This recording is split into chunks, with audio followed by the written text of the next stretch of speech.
പ്രഭുപാദ കി ജയ്. ഹരേ കൃഷ്ണ. ദ്രവ്യത്തെയും ആത്മാവിനെയും സംബന്ധിച്ച സമഗ്ര ജ്ഞാനത്തിലൂടെയും യോഗസിദ്ധികൾ പരിശീലിച്ചും സ്വധർമ്മം പരിപൂർണമായി നിറവേറ്റിയും പ്രാപിക്കേണ്ടതായ മാനവ ജീവിതത്തിന്റെ പരമപരിപൂർണത എന്നത് ജീവാന്ത്യത്തിൽ പരമദിവ്യോത്തമ പുരുഷനെ സ്മരിക്കുക എന്നതാണ്. ഹരേ കൃഷ്ണ. ഹരേ കൃഷ്ണ. മാതാജി മാതാജി. സ്കന്ധം 2 അധ്യായം 1 ഭഗവത് സാക്ഷാത്കാരത്തിനുള്ള ആദ്യ പടി. ശ്ലോകം 6. ഓം നമോ ഭഗവതേ വാസുദേവായ. ഏതാവാൻ സാംഖ്യയോഗാഭ്യാം സ്വധർമ്മ പരിനിഷ്ഠയാ ജന്മലാഭ പരാപുംസാം അതേ നാരായണ സ്മൃതി. വിവർത്തനം ശീലപ്രഭുപാദർ കി ജയ്. ദ്രവ്യത്തെയും ആത്മാവിനെയും സംബന്ധിച്ച സമഗ്ര ജ്ഞാനം പ്രാപ്തമാക്കിയും നിഗൂഢമായ യോഗശക്തികൾ പരിശീലിച്ചും സ്വധർമ്മം അനുഷ്ഠിച്ചും അഥവാ നിയുക്ത കർമ്മം പരിപൂർണമായി നിറവേറ്റിയും മാനവ ജീവിതത്തിന്റെ പരമമായ പരിപൂർണത പ്രാപ്തമാക്കുന്നത് ജീവിതാന്ത്യത്തിൽ പരമദിവ്യോത്തമ പുരുഷനെ സ്മരിക്കുന്നതിന് വേണ്ടിയാണ്. ഹരേ കൃഷ്ണ. ഹരേ കൃഷ്ണ. മാതാജി. ഹരേ കൃഷ്ണ. മാതാജി പ്രണാമം. മാതാജി അറിയിട്ടുണ്ട്. തുടങ്ങാം മാതാജി. പ്രണാമം മാതാജി. ഹരേ കൃഷ്ണ. മാതാജി പ്രണാമം. ഹരേ കൃഷ്ണ. മാതാജി പ്രണാമം. പ്രണാമം. ഹരേ കൃഷ്ണ. മാതാജി ഇല്ലല്ലോ മാതാജി ഇന്ന്. 34 മാതാജി ശ്ലോകം. ഹരേ കൃഷ്ണ. കേൾക്കുന്നില്ലേ? കേൾക്കുന്നു മാതാജി. ശ്ലോകം 34. ഓം നമോ ഭഗവതേ വാസുദേവായ. നാരായണൻ നമസ്കൃത്യം നരം ചൈവ നരോത്തമം ദേവീം സരസ്വതീം വ്യാസം തതോ ജയമുദീരയൻ. നഷ്ടപ്രായേഷ ഭദ്രേഷോ നിത്യം ഭാഗവത സേവയാ ഭഗവതി ഉത്തമ ശ്ലോകേ ഭക്തിർഭവതി നൈഷ്ടകേ മോഹം കരോതി വാചാലം പങ്കം ലംഘയതേ ഗിരം യഗ്രമാതമഹം വന്ദേ ശ്രീഗുരം ദീനതാരിണം ശ്രീചൈതന്യമീശ്വരം പരമാനന്ദമാധവം. അജ്ഞാനതിമിരാന്തസ്യ ജ്ഞാനാഞ്ജനശലാകയാ ചക്ഷുരുന്മീലിതം യേന തസ്മൈ ശ്രീഗുരവേ നമഃ. ശ്രീചൈതന്യമനോഭീഷ്ടം സ്ഥാപിതം യേന ഭൂതലെ സ്വയം രൂപകഥാ മഹ്യം ദദാതി സപദാന്തികം. നമോ വിഷ്ണുപാദായ കൃഷ്ണപ്രഷ്ടായ ഭൂതലെ ശ്രീമതേ ഭക്തിവേദാന്ത സ്വാമിനിരനാമിനെ നമസ്തേ സരസ്വതേ ദേവേ ഗൗരവാണി പ്രചാരിണ നിർവിശേഷ ശൂന്യവാദി പാശ്ചാത്യദേശധാരിണേ. ജയ ശ്രീകൃഷ്ണ ചൈതന്യ പ്രഭു നിത്യാനന്ദ ശ്രീ അദ്വൈത ഗദാധര ശ്രീവാസാദി ഗൗര ഭക്തവൃന്ദ. ഹരേ കൃഷ്ണ കൃഷ്ണ കൃഷ്ണ ഹരേ ഹരേ ഹരേ രാമ രാമ രാമ ഹരേ ഹരേ. കൃഷ്ണ. എല്ലാവർക്കും പ്രണാമ. ശ്രീ ശ്രീരാധാ ഗോവിന്ദ മന്ദിർ. ഹരേ കൃഷ്ണ. പ്രണാമം മാതാജി. കൃഷ്ണ. ഹരേ കൃഷ്ണ. ഹരേ കൃഷ്ണ. പ്രണാമം. ഹരേ കൃഷ്ണ. പ്രണാമ. ഹരേ കൃഷ്ണ. ശ്ലോകം 34. ഓം നമോ ഭഗവതേ വാസുദേവായ. ഈശസ്യ കേശാൻ വിദുരംബവാഹാൻ വാസുസ്തു സന്ധ്യാം കുരുവര്യ ഭൂമ്നഃ അവ്യക്തമാഹുർഹൃദയം മനശ്ച സചന്ദ്രമാ സർവവികാരകോശഃ. ഈശസ്യ കേശാൻ വിദുരംബവാഹാൻ വാസുസ്തു സന്ധ്യാം കുരുവര്യ ഭൂമ്നഃ അവ്യക്തമാഹുർ ഹൃദയം മനശ്ച സചന്ദ്രമാ സർവവികാരകോശഃ. അയച്ചുള്ളവരെങ്കിൽ ഓ നമോ ഭഗവതേ വാസുദേവായ. ഈശസ്യ കേശാൻ വിതുരംബുവാഹാൻ വാസസ്തു സന്ധ്യാം കുരുവര്യ ഭൂമ്ന അവ്യക്തമാഹുർഹൃദയം മനശ്ച സാ ചന്ദ്രമാ സർവവികാരകോശഃ. ഹരേ കൃഷ്ണ. മാതാജി പ്രണാമം. ഹരേ കൃഷ്ണ. പ്രണാമം. പദാനുപദാർത്ഥ ശീലപ്രഭുപാദർ കി ജയ്. ഈശസ്യ പരമനിന്ദാവിന്റെ കേശങ്ങൾ വിദുഹു എന്നിൽ നിന്നും നീ അതറിയുക. അംബുവാഹ ജലം ഉൾക്കൊണ്ടിരിക്കുന്ന കാർമേഘങ്ങൾ. വാസഹ തു അസ്ത്രം സന്ധ്യകൾ. കുരുവര്യാഹി കുരുവംശ ശ്രേഷ്ഠ. ഭൂമ്ന സർവശക്തന്റെ അവ്യക്തം ഭൗതിക സൃഷ്ടിക്ക് പ്രധാന കാരണം. ആഹു പറഞ്ഞിരിക്കുന്നു. ഹൃദയം ബുദ്ധി. മനുഷ്യ മനസ്സും സഹ അദ്ദേഹം. ചന്ദ്രൻ സർവവികാരകോശഃ സർവമാറ്റങ്ങളുടെയും ഭണ്ഡാരം. ആരെക്കുറിച്ചാ പറഞ്ഞിരിക്കുന്നത്? ഹരേ കൃഷ്ണ. ഭഗവാന്റെ ഏതാണ്? വിരാട് രൂപത്തിനെ കുറിച്ച് പറഞ്ഞു കൊടുക്കുകയാണ്. അപ്പോ ഓരോന്നോരോന്നായിട്ട് ഇങ്ങനെ പറഞ്ഞു വരികയാണ്. ഇപ്പൊ ഇവിടെ ബാക്കി കാര്യങ്ങൾ മുടിയും അതും ഇതൊക്കെയാണ് പറയുന്നത്. നല്ലയോ കുരുവരിയ വിമർത്തനം ശ്രീല പ്രഭുപാദ വിജയം. കാർമേഘങ്ങൾ അദ്ദേഹത്തിന്റെ മുടിക്കെട്ടാണ്. സന്ധ്യകൾ അദ്ദേഹത്തിന്റെ വസ്ത്രവും. അദ്ദേഹത്തിന്റെ ബുദ്ധി ഭൗതിക സൃഷ്ടിയുടെ പരമകാരണവും. അദ്ദേഹത്തിന്റെ മനസ്സ് എല്ലാ സ്ഥിതിഭേദങ്ങളുടെയും അഥവാ എല്ലാ പരിവർത്തനങ്ങളുടെയും ഭണ്ഡാരമായ ചന്ദ്രനുമാണ്. അപ്പൊ പ്രകൃതിയിൽ നമ്മൾ കാണുന്ന കാര്യങ്ങളെ കുറിച്ചെല്ലാം ഇവിടെ പറയുകയാണ്. വിരാരൂപത്തിന്റെ ഓരോ ശരീരഭാഗമായിട്ടാണ് അത് വരുന്നത്. അപ്പൊ തലമുടി എന്തായിട്ടാണ് പറയുന്നത്? ജലം വഹിക്കുന്ന കാർമേഘങ്ങൾ. കാർമേഘങ്ങളാണ്. അത് കഴിഞ്ഞിട്ട് പിന്നെ വരുന്ന എന്താണ്? സന്ധ്യകൾ. സന്ധ്യകൾ അദ്ദേഹത്തിന്റെ വസ്ത്രമായിട്ട് പറയുന്നു. ബുദ്ധി എന്തായിട്ടാ പറയുന്നത്? അതാണ് നമ്മൾ പ്രധാന എന്ന് പഠിച്ചിട്ടുണ്ട് അല്ലെ നേരത്തെ. പ്രധാന അതാണ്. അത് കഴിഞ്ഞിട്ട് അദ്ദേഹത്തിന്റെ മനസ്സ് എന്താണ് പറയുന്നത്?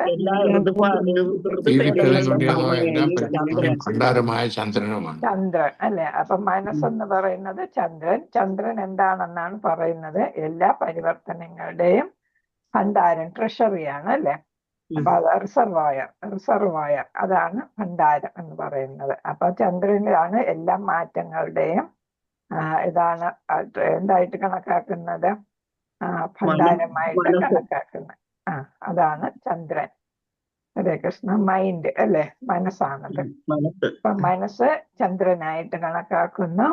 ബുദ്ധി എന്തായിട്ട് കണക്കാക്കുന്നു? ബുദ്ധിയെ പ്രധാനമായിട്ട് കണക്കാക്കുന്നു. പിന്നെ ഡ്രസ്സ് സന്ധ്യകളായിട്ട് കണക്കാക്കുന്നു. തലമുടി കെട്ടാണ് കാർമേഘങ്ങൾ. ജലം വഹിക്കുന്ന കാർമേഘം. 35ാമത്തെ ശ്ലോകം. ഓം നമോ ഭഗവതേ വാസുദേവായ. വിജ്ഞാനശക്തി മഹിമാമനന്ദേ സർവാത്മനോണ്ടാകരണം ഗിരിത്രം അശോചദരുഷ്ട. ഇവിടെ അശ്വത ഉഷ്ട്ര ഗജാനഖാനി എന്നാണ് ഇവിടെ വരുന്നത്. അശ്വവും പിന്നെ അശ്വതരി കോപക്കഴുത, ഉഗ്ര ഒട്ടകം, ഗജ നഖാനി നഖങ്ങൾ. അങ്ങനെയാണ്. അശോഷധരി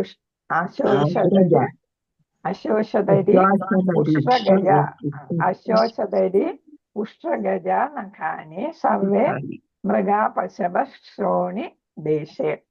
സർവേ മൃഗാ പശവ ശ്രോണി ദേശേ. വിജ്ഞാനശക്തി മഹിമാമനന്ദേ സർവാത്മനോന്ദ കരണം ഗിരിത്രം അശ്വതിരി ഉഷ്ട്ര ഗജാ നഖാനി സർവേ മൃഗാ പശവ ശ്രോണി ദേശേ. വായിച്ചോളാരെങ്കിലും.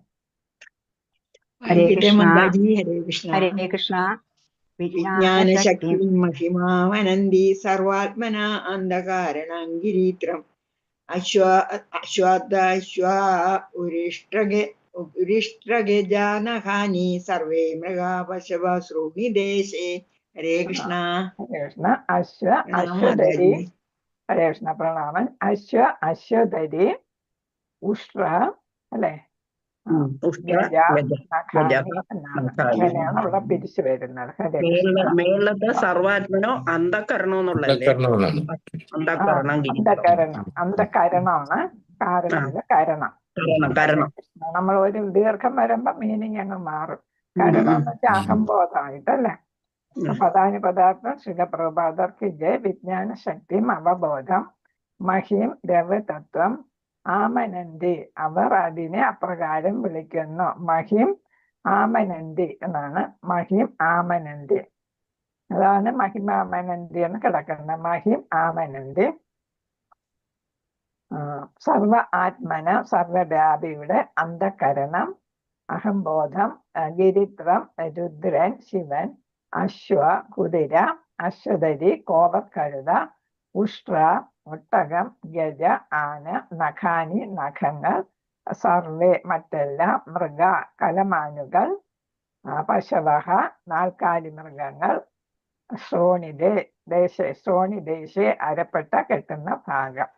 അപ്പൊ ബാക്കി ഭഗവാന്റെ ശരീരത്തിന്റെ ഭാഗങ്ങളെ കുറിച്ച് പറയുന്നു. അത് പ്രകൃതിയില് അല്ലെങ്കിൽ വിരാട് രൂപത്തിൽ എന്തായിട്ട് കാണുന്നു എന്നാണ് ഇവിടെ വരുന്നത്.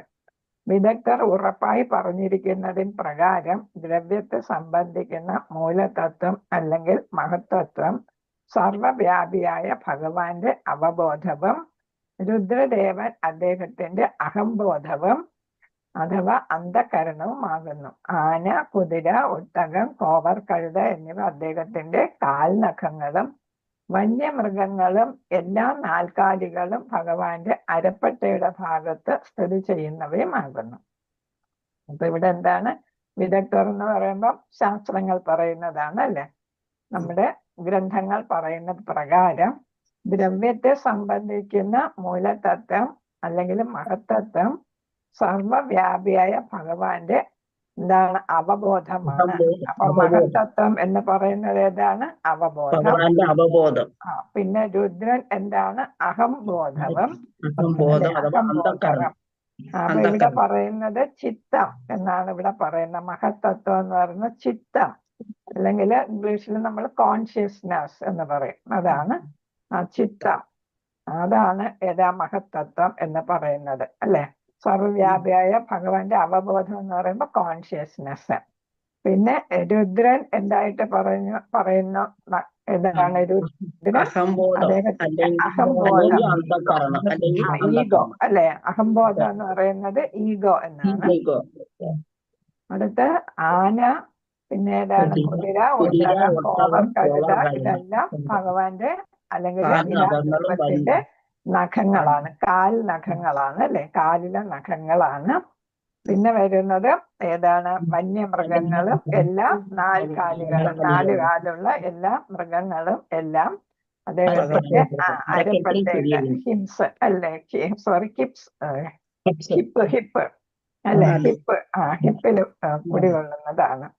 അപ്പൊ ഓരോ ഭാഗം പറയുകയാണ് അല്ലെ. അരപ്പട്ട എന്ന് പറയുമ്പോൾ നാൽക്കാലികളായിട്ട് വരുന്നു. ആന, ഒട്ടകം തുടങ്ങിയവ കാൽ നഖങ്ങളായിട്ട് വരുന്നു. രുദ്രൻ ഏതാണ്? അഹംബോധം, ഈഗോ ആയിട്ട് വരുന്നു. പിന്നെ മഹത്തത്വം എന്തായിട്ട് പറഞ്ഞു?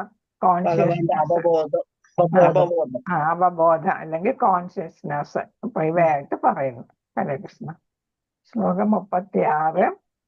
വയാംസി തദ്വ്യാകരണം വിചിത്രം മനീഷ മനുജോ നിവാസഃ ഗന്ധർവ വിദ്യാധരചാരണാപ്സര സ്വരസ്മൃതിരസുരാനീക വീര്യഃ. വയാംസി തദ്വ്യാകരണം വിചിത്രം മനുർമനീഷം മനുജോ നിവാസഃ ഗന്ധർവ വിദ്യാധരചാരണാപ്സര സ്വരസ്മൃതിരസുരാനി അസുരാനിക വീര്യഃ. ആരെങ്കിലും ഒരാൾ വായിച്ചോളൂ. വയാംസി തദ്വ്യാകരണം വിചിത്രം മനുർമനീഷ മനജോ നിവാസഃ ഗന്ധർവ വിദ്യാധര ചരണാം സ്വരസ്മൃതിരസുരാനി സുരാനീക വീര്യ. വിദ്യാധര ചരണ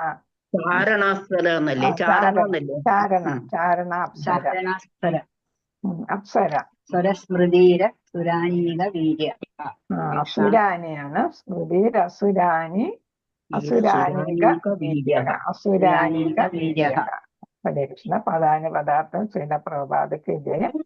വയാംസി വൈവിധ്യങ്ങളായ പക്ഷികൾ, തത് വ്യാകരണം ശബ്ദ സമൂഹം, വിചിത്രം ശില്പമയമായ മനുഹു മനുഷ്യരാശിയുടെ പിതാവ്, മനീഷ ചിന്തകൾ, മനുജഹ മനുഷ്യവർഗം, മനുവിന്റെ സന്തതികൾ.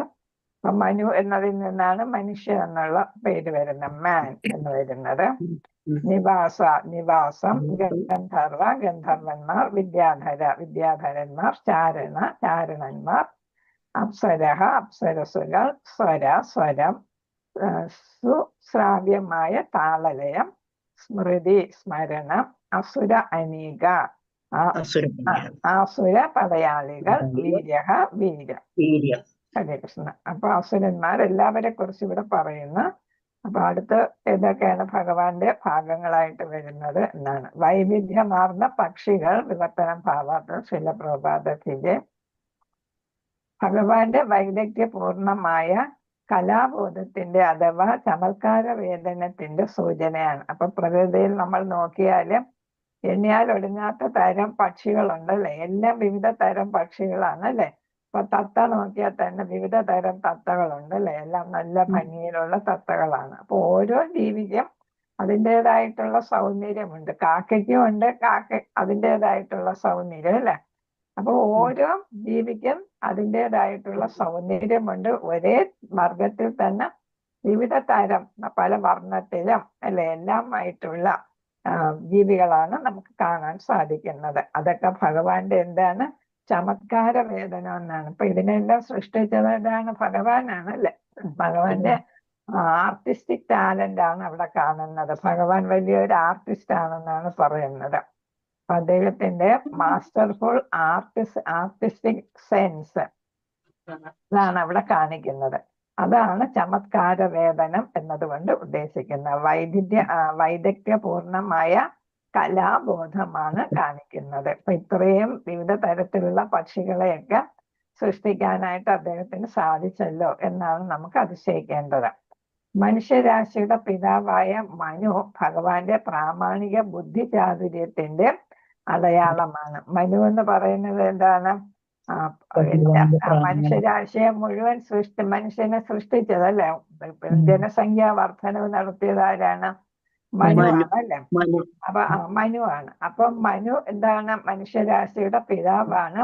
അതേപോലെ തന്നെ അദ്ദേഹം വിവിധ തരം സൃഷ്ടികളാണ് അവിടെ നടത്തിയത്. അതെ.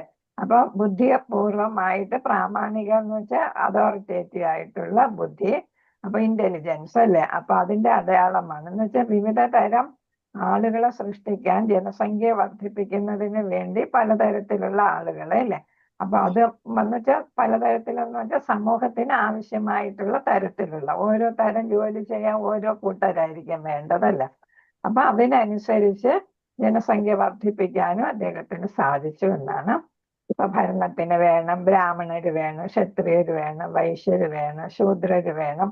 അപ്പൊ ഓരോ തരം ആളുകളെ സൃഷ്ടിക്കാനായിട്ട് മനുഷ്യന്റെ പിതാവായ മനുവിന് സാധിച്ചു.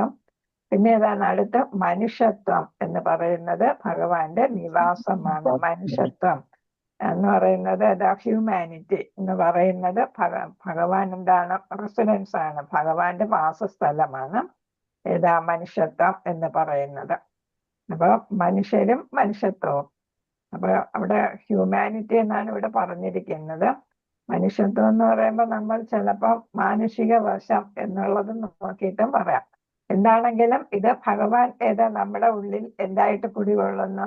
ആത്മാവായും പരമാത്മാവായും കുടികൊള്ളുന്നുണ്ട് അല്ലേ. അപ്പൊ അവിടെ എന്താണ്? ഹ്യൂമാനിറ്റി എന്നുള്ള അർത്ഥം തന്നെ എടുക്കാം, മനുഷ്യവംശം എന്നുള്ള അർത്ഥത്തിൽ എടുക്കാം.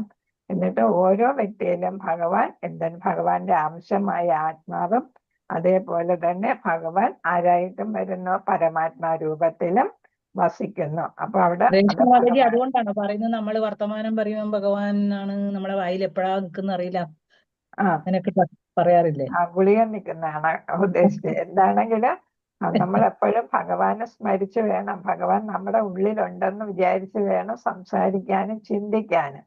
നമ്മുടെ ചിന്തയെല്ലാം ഭഗവാൻ അറിയല്ലേ. നല്ലത് ചിന്തിച്ചാൽ നല്ലതായിട്ട് വരും, ചീത്ത ചിന്തിച്ചാൽ നമുക്കത് നാശത്തിന് ഇടയാക്കും അല്ലേ. അപ്പൊ നല്ല ചിന്തയും വാക്കും പ്രവൃത്തിയൊക്കെ ഭഗവാൻ നമ്മുടെ പരമാത്മാ രൂപത്തിൽ കണ്ടുകൊണ്ടിരിക്കുകയാണ്, ദൃക്സാക്ഷിയായിട്ട് ഇരിക്കുകയാണ്, എല്ലാം കുറിച്ചിടാം. അപ്പൊ അതുകൊണ്ട് നമ്മൾ വളരെ ശ്രദ്ധയോടെ വേണം കാര്യങ്ങളൊക്കെ ചിന്തിക്കാനും പ്രവർത്തിക്കാനും പറയാനും ഒക്കെ. അതാണ് ഭഗവാന്റെ ഏതാണ് വാസസ്ഥലമാണ് മനുഷ്യർ എന്ന് പറയുന്നത് അല്ലെ. ആത്മാവായിട്ടും പരമാത്മാവായിട്ടും. ഗന്ധർവന്മാർ ഇതെല്ലാം ഏതാണ്? ഉപരിലോകത്തിലെ നിവാസികളാണ് അല്ലെ. ഗന്ധർവന്മാർ, വിദ്യാധരന്മാർ, ചാരണന്മാർ, അപ്സരസുകളെല്ലാം ഉത്കൃഷ്ട ലോകങ്ങളിലെ നിവാസികളാണ്. അവരെ പോലെയുള്ള ദിവ്യ പുരുഷന്മാരെല്ലാം ഭഗവത് സ്വരത്തെ, അതായത് സംഗീത വിഷയമായ താളലയങ്ങളെ പ്രതിനിധീകരിക്കുന്നു. അപ്പൊ ഇവിടെ മ്യൂസിക്കൽ റിതം അല്ലെങ്കിൽ മ്യൂസിക്കൽ എബിലിറ്റി എന്നാണ് പറയുന്നത്. അപ്പം മ്യൂസിക്കൽ എബിലിറ്റി അപ്പൊ ഭഗവാന്റെ ഏതാണ്? കഴിവ്, സംഗീത വിഷയമായ കഴിവിനെ സൂചിപ്പിക്കുന്നതാണ്. ആരൊക്കെ? ഗന്ധർവന്മാർ. അവർ ശരിക്കും പാട്ടുകാർ തന്നെയാണ് അല്ലെ. വിദ്യാധരന്മാർ, അപ്സരസുകൾ. അപ്സരസുകൾ വലിയ ഡാൻസേഴ്സ് ഒക്കെയാണല്ലേ. അപ്പൊ ഇവരെല്ലാം എന്താണ് ഭഗവാന്റെ കലാരൂപം തന്നെയാണ് അല്ലെ. കലാരൂപത്തിന്റെ താളലയം എന്നാണ് പറഞ്ഞത്. താളലയത്തെ പ്രതിനിധീകരിക്കുന്നു. അതായത് മ്യൂസിക്കൽ എബിലിറ്റി അല്ലെങ്കിൽ മ്യൂസിക്കൽ റിതം എന്ന് നമ്മൾ പറയത്തില്ല. അപ്പൊ അതിനെ പ്രതിനിധീകരിക്കുന്നു. അസുര സംഘങ്ങൾ ഭഗവാന്റെ അതിശയനീയമായ വീര്യത്തിന്റെ ചിത്രീകരണമാണ്. അപ്പൊ അസുരന്മാരെ നമ്മൾ തള്ളിക്കളയേണ്ട. രാവണനും അല്ലെ, അതേപോലുള്ളവരെല്ലാം കുംഭകർണനും ഒക്കെ എന്താണ് ഭയങ്കരമായിട്ടുള്ള വീര്യമുള്ളവരാണ്, ശക്തിമാന്മാരാണ് അല്ലെ. ദേവന്മാരെ പോലും പരാജയപ്പെടുത്തുന്നവരാണ്. അത്രയ്ക്ക് ശക്തി അവർക്കുണ്ട്. അപ്പൊ അവര് ആത്മീയത ഭഗവാന്റെ ഭക്തന്മാരല്ല എന്ന് മാത്രമേ ഉള്ളൂ. അതേസമയം അവര് ബ്രഹ്മാവിന്റെയും ശിവന്റെയും ഒക്കെ ഭക്തരാണ് അല്ലെ.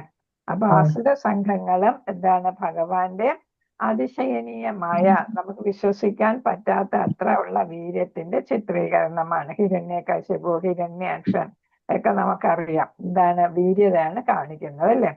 അപ്പൊ ഓരോന്നും ഇങ്ങനെ വീണ്ടും പറഞ്ഞു. പക്ഷികൾ എന്താണെന്ന് പറഞ്ഞു. പക്ഷികൾ എന്താണ് ഭഗവാന്റെ ഏതാണ് കലാപ്രകടനമാണ് കാണിക്കുന്ന, ആർട്ടിസ്റ്റിക് സെൻസ് കാണിക്കുന്നു.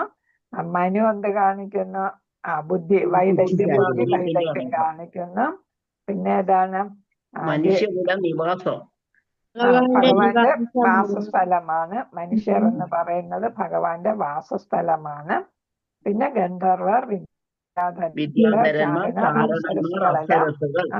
എല്ലാം ഭഗവാന്റെ മ്യൂസിക്കൽ ക്വാളിറ്റിയെ കാണിക്കുന്നു അല്ലെ. മ്യൂസിക്കൽ ക്വാളിറ്റിയെ കാണിക്കുന്നു, അതിനെ പ്രതിനിധീകരിക്കുന്നു. പിന്നെ ഏതാണ് അസുരന്മാരെന്ന് പറയുന്ന ഭഗവാന്റെ അതിവീര്യത്തെ സൂചിപ്പിക്കുന്നു. അതിവീര്യം അല്ലെ, അതിവീര്യമാണ്, വെറും വീര്യമല്ല, അതിവീര്യം.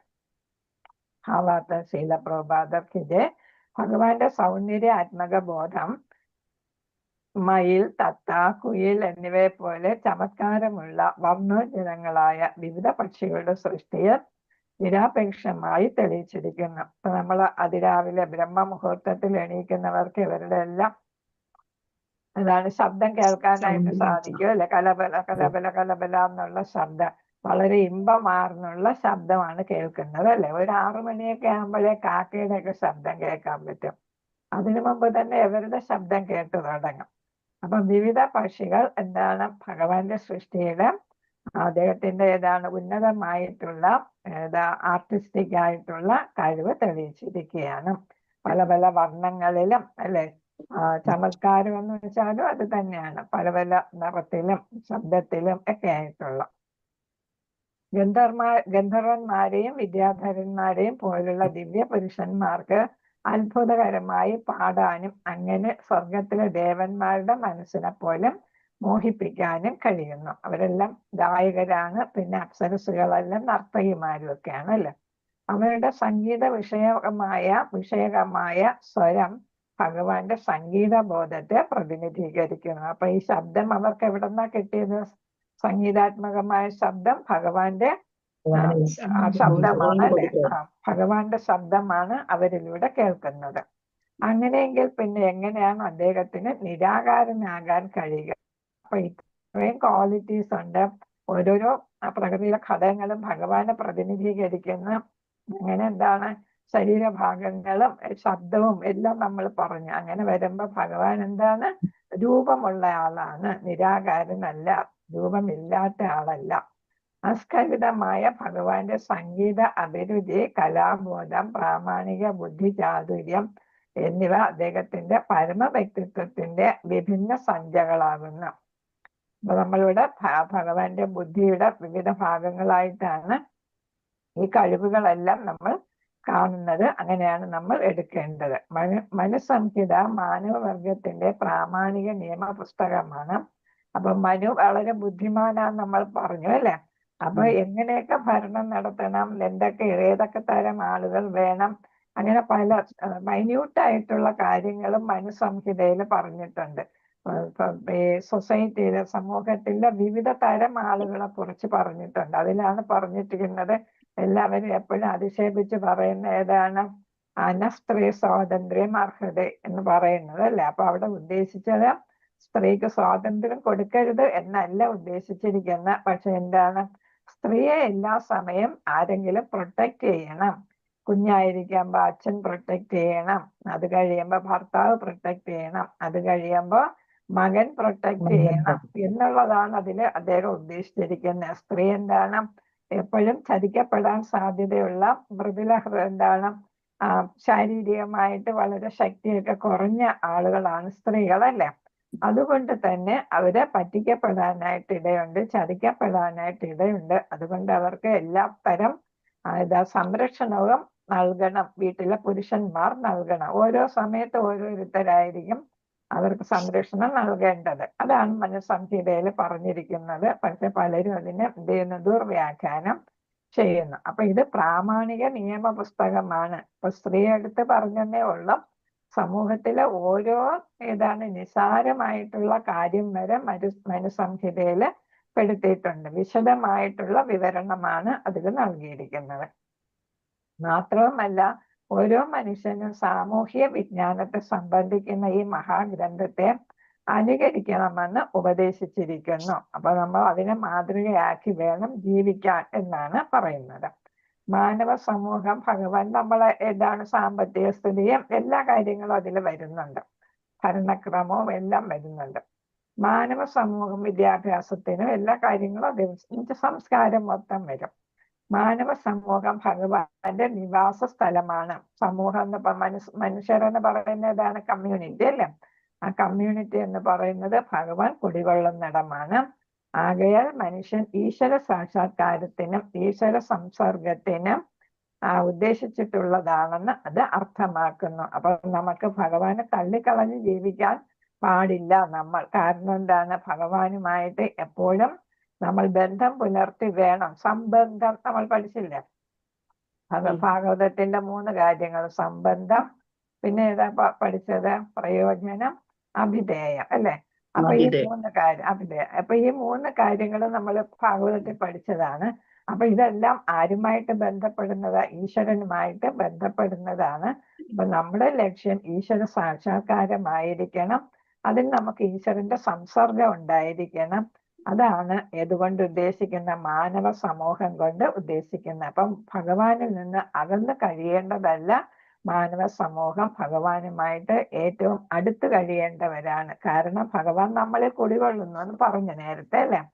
ഭഗവാൻ ആത്മാവായിട്ടും അതേപോലെ തന്നെ ഏതായിട്ടും പരമാത്മാവായിട്ടും. ബദ്ധാത്മാവിന് അവന്റെ ശാശ്വതമായ ഈശ്വര അവബോധം പുനരാർജിക്കാനും അപ്രകാരം ജീവിതത്തിന്റെ ലക്ഷ്യം പൂർത്തീകരിക്കാനുമുള്ള ഒരു അവസരമാണ് ഈ ജീവിതം. അപ്പൊ 84 ലക്ഷം ജീവജാലങ്ങളിലും 4 ലക്ഷമേ ഉള്ളൂ മനുഷ്യർ. അതിൽ ഏറ്റവും നല്ല ഒരു ജീവിതമാണ് നമ്മളെ പോലുള്ളവർക്ക് കിട്ടിയിരിക്കുന്നത്, വിവേകവും ഒക്കെ ആയിട്ടല്ലേ.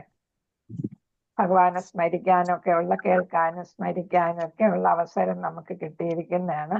അപ്പൊ നമ്മൾ എന്തോ ചെയ്യുന്ന, ഈശ്വര അവബോധം ആർജിക്കണം. അപ്പൊ നമ്മളിവിടെ ഭൂമിയിൽ വന്നപ്പോ ഭഗവാന്റെ ധാമത്തിൽ നിന്നാണ് നമ്മൾ ഇങ്ങോട്ട് വന്നത് എന്നുള്ളത് മറന്നു പോകുന്നു. അപ്പൊ അങ്ങനെ മറക്കാതെ കൃഷ്ണനെ കുറിച്ച്, ഭഗവാനെ കുറിച്ചുള്ള ബോധം, അറിവ്, ജ്ഞാനം ഉണ്ടാക്കി അത് ആർജിക്കാൻ മറന്നു പോയിട്ടുണ്ടെങ്കിൽ അത് പുനഃസ്ഥാപിക്കണം. എന്നിട്ട് നമുക്ക് ഭഗവാനിലേക്ക് തിരിച്ചു പോകാനാണ് ഈ മനുഷ്യ ജീവിതം. പ്രഹ്ലാദ മഹാരാജാവ് അസുരകുലത്തിലെ ഉചിതനായ ഭഗവത് പ്രതിനിധിയാണ്. ഒരു ജീവജാലവും അദ്ദേഹം ഭഗവാന്റെ വിശ്വരൂപത്തിൽ നിന്നും വിഭിന്നരല്ല. അപ്പൊ അസുരനാണ്, ദേവന്മാരാണ്, സാധാ മനുഷ്യരാണ്, എല്ലാവരും ഏതിന്റെ ഭാഗമായിട്ട് വരുന്ന, ഭഗവാന്റെ വിശ്വരൂപത്തിന്റെ ഭാഗമാണ്. അപ്പൊ വിഭിന്നരല്ല, എല്ലാവരും അതിൽ പെടുന്നവരാണ്. അല്ലെങ്കിൽ സ്വതന്ത്രരല്ല. നമ്മൾ ആരും സ്വതന്ത്രരല്ല. അസുരന്മാരും സ്വതന്ത്രരല്ല, നിരീശ്വരവാദികളും സ്വതന്ത്രരല്ല. അവര് നിരീശ്വരവാദികളായിരിക്കാം, പക്ഷെ ഭഗവാൻ അവരെന്താണ്, ഭഗവാന്റെ ഒരു അംശമാണ്. അതുകൊണ്ട് ആരും സ്വതന്ത്രരല്ല. ഓരോരുത്തർക്കും പരമശരീരവുമായി ബന്ധപ്പെട്ട് ഓരോ സവിശേഷ കർത്തവ്യമുണ്ട്. ഓരോ ജീവസത്തയും നിർദ്ദേശിച്ചിരിക്കുന്ന സവിശേഷമായ കർത്തവ്യ നിർവഹണത്തിനുള്ള ഭംഗമാണ് ജീവസത്തകൾ തമ്മിലുള്ള വിരസതയ്ക്ക് കാരണം. അപ്പൊ എന്താണ്, ഭഗവാനെ കുറിച്ച് ചിന്തിക്കാനും നമുക്ക് ഓരോരുത്തർക്കും തന്നിട്ടുള്ള കർത്തവ്യങ്ങൾ ജാതിയായിട്ടും അല്ലെ, വർണ്ണങ്ങളായിട്ടും ആശ്രമ വ്യവസ്ഥയായിട്ടും ഒക്കെ നമുക്ക് തന്നിട്ടുള്ള എല്ലാ കർത്തവ്യങ്ങളും ഡ്യൂട്ടീസും എല്ലാം നമ്മൾ എന്താ ചെയ്യണം? യഥാപോലെ നിർവഹിക്കണം. അത് തമ്മിൽ തമ്മിൽ അടിച്ചുകൊണ്ടിരുന്നാല് അത് സാധ്യമാകത്തില്ല. അതാണ് ഭംഗം വരും. കർത്തവ്യ നിർവഹണത്തിന് ഭംഗം വരും.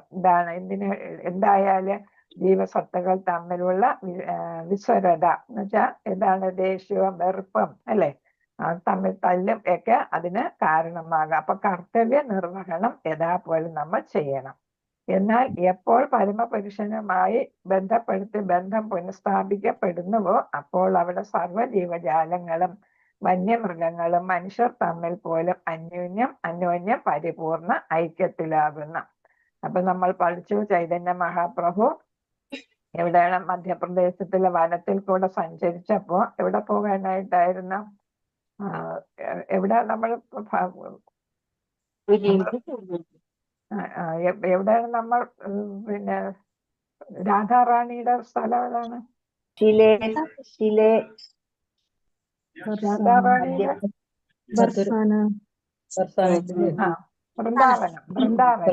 വൃന്ദാവനത്തിൽ പോകുന്ന വഴിക്ക് കാട്ടിക്കൂടെ ഘോര വനത്തിൽ കൂടെയാണ് പോയത് അല്ലെ. ഘോര വനത്തിൽ കൂടെ പോയപ്പോഴ് ചൈതന്യ മഹാപ്രഭുവിന്റെ കൂടെ ഉണ്ടായിരുന്നവരുടെ താളത്തിനനുസരിച്ച് അവരുടെ പാട്ടിന്റെ അതേപോലെ അവരുടെ കരതാളത്തിന്റെയൊക്കെ ആ സ്വരത്തിനനുസരിച്ച് മൃഗങ്ങളും എന്ത് ചെയ്തു എന്നാണ്? അവരുടെ ശബ്ദത്തിൽ പാടുകയും ഡാൻസ് ചെയ്യുകയും ചെയ്തു എന്നാണ്. അപ്പൊ കൂടെ വന്നത് ആരൊക്കെയാ? വന്യമൃഗങ്ങളൊക്കെയാണ് അല്ലെ. കടുവ, ആന, പോത്ത് അങ്ങനെയുള്ള കാട്ടുമൃഗങ്ങളെല്ലാം ഉണ്ടായിരുന്നു. അവരൊന്നും അപ്പൊ എന്തായിട്ടാ? പരസ്പര ശത്രുതാ മനോഭാവത്തിലല്ല ചൈതന്യ മഹാപ്രഭുവിനെ ഫോളോ ചെയ്ത് പോയത് എന്നാണ്. അപ്പൊ അവരെല്ലാം ഒരേ ചിന്തയിലാണ് പോയത്. അപ്പൊ ഭഗവാന്റെ ശബ്ദം അല്ലെങ്കിൽ ഭഗവാനെ കുറിച്ചുള്ള സ്മരണം ആ മൃഗങ്ങളിൽ പോലും ഉണ്ടായി എന്നാണ് പറയുന്നത്. അപ്പൊ എന്താണ്? വന്യമൃഗങ്ങളും മനുഷ്യരും അപ്പൊ എന്തായിട്ട് വരും? ഒരേപോലെ ഐക്യത്തിലാകുന്നു. അവിടെ വന്യമൃഗങ്ങൾ ഈ കാര്യത്തിൽ വന്നപ്പോ അവരെന്ത് ചെയ്ത്? ആ മനുഷ്യരോടൊപ്പം കൂടി സങ്കീർത്തനം ചെയ്യുകയായിരുന്നു ചെയ്തത്. ഇവിടെ കൊടുത്തിട്ടുണ്ടല്ലോ. മധ്യപ്രദേശത്തിലെ വനത്തിൽ ശ്രീ ചൈതന്യ മഹാപ്രഭു ഈ സന്ദേശജനമായ ഐക്യം കാട്ടിത്തന്നു. അവിടെയും ആനയും കടുവയും മറ്റനേകം ക്രൂര മൃഗങ്ങൾ പോലും പരമപുരുഷനായ ഭഗവാനെ പ്രകീർത്തിക്കുന്നതിൽ പരിപൂർണമായി സഹകരിച്ചു. ലോകമെമ്പാടുമുള്ള സമാധാനത്തിനും സ്നേഹഭാവത്തിനുമുള്ള മാർഗം ഇതാണ്. അപ്പൊ എന്താണ്? മനുഷ്യർ തമ്മിലുള്ള ഐക്യം, സ്നേഹബന്ധം അല്ലെ. സ്നേഹബന്ധമാണ് അവിടെ കാണിക്കുന്നത്.